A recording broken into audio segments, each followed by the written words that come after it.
guys, nuvuga ngo uyu munsi noneho tugiye kurebera hamwe ukuntu wakongera like zawe zikaba nyinshi, ukagira like nyinshi kuri post yawe.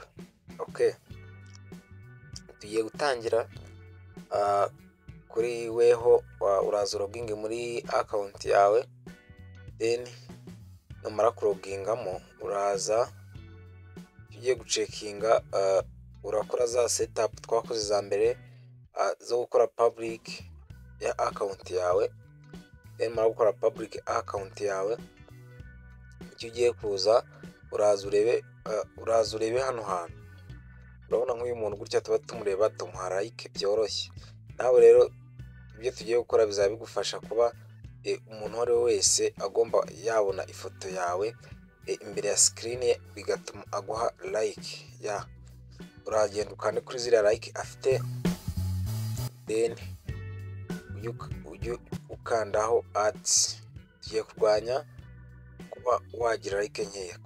Kora subscribe na like kugira ngo wongerere video umuvuduko wo kuba yarebwa,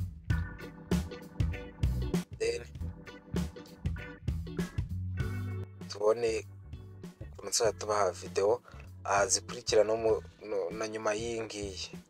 Okay, tugiye kongerera ubushobozi Facebook ku buryo irajya itwamamariza tukaba twagira like nyinshi. Icyo ugomba gukora ni ugukora subscribe kugira ngo no mu zindi video tuzajye tubana. Nukora subscribe ugakana notification, n'indi video yose izajya isohoka izajya ikugereraho ku gihe. Reka dukomeze. Hariya nyine uraba wamaze gukanda ads. Okay, urajya hariya twakoze.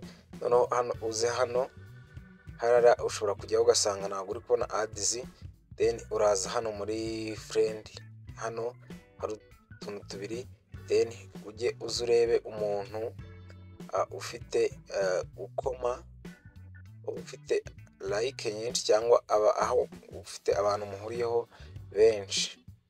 Urajya ureba umuntu ufite like nyinshi cyangwa ukoma nyine ugira like nyinshi. Okay, uraza reka nifashishije nk'uyu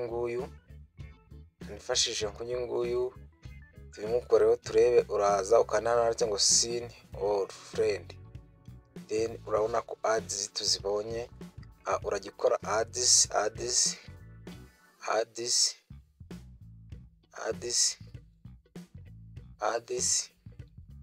nyine urabikora inshuro nyinshi ku buryo uradinga ukagira inshuti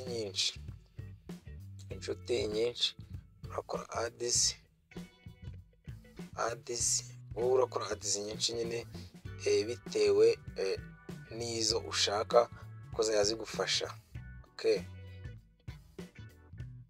kubera njye ndi kubereka, reka mbe ndekeye ahangaha. Urajya uza ucekinge urebe abantu muhuriyeho muri benshi, then niwe urajya ufata abo muhuriyeho. Ndabona uri kwireba, urakeka ko uri kubabona. Wowe icyo ugomba gukora ni subscribe, tukajya tubana no mu zindi video ziza. Wewe ntugende, hari ibintu byinshi ugomba kumenya kuri weho uba ukeneye kugira ngo ugire like yubakitse neza, ishobora kuba yanaguhemba. N'ubutanza kuri indi video igaragaza nimba kuko Facebook ishobora kuba yaguhemba, ukaba wajya mu rugaga rw'abantu bafite amafaranga ya Facebook. Okay, weho rwose ibi bintu birizewe. Ndakeka umuntu wari wese ukunda kugira like nyinshi biba byatewe na zino settings zose navuze hasi aba yamanje gukora. Weho bwa mbere ndakeka twavuze ibintu byinshi. Okay, hano noneho icyo ugiye gukora uraza ukore search y'umuntu uzi ukoma, then nurangiza ukande hano twabonye handitse ngo seen or friend, then nurangiza ukore ads kwa kundi bisanzwe. Okay, ndakeka rero twavuze ibintu byinshi, gukora ads, gukora public, ni ibintu byinshi twakoze. Noneho tugiye kureba uburyo noneho urajya upostingamo. Uburyo urajya upostingamo nabyo bituma biha ifoto yawe kuba yagira like nyinshi. Okay, urategura ifoto yawe, yewe ndareka nifashishe nk'iyi ngiyi, then ukore upload, then utegerezeho. Numara gutegerezaho, urabona pike yawe imaje kujyaho, baravuga ngo uploaded. Okay, yamaje kugeraho, ariko mu by'ukuri ntaho twarangije kuba twayaploadinga ku buryo yaba yarebwa na umwe uwo ari we wese nakozeho ad cyangwa nyine turi inshuti. Uraza ukanarana hari ahantu kuri kano kantu ka mbere, ndakeka nagakozeho wakabonye, kandiho urabona ko ipiki baratubwiye ngo yacenjinzwe, yahinduwe. Okay, urabona ko ura refresh urebe ahantu itandukaniro riba riri. Okay, tugize piki amafoto abiri, iyi ngiyi n'iyi ngiyi, ni amafoto abiri atandukanye.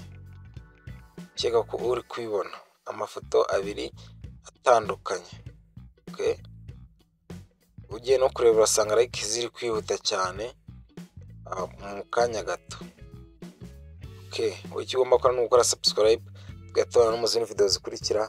Turi kumwe muri video zikurikira mbabwira uko Facebook yawe nimba ihemba. Turi kumwe, ciao ciao.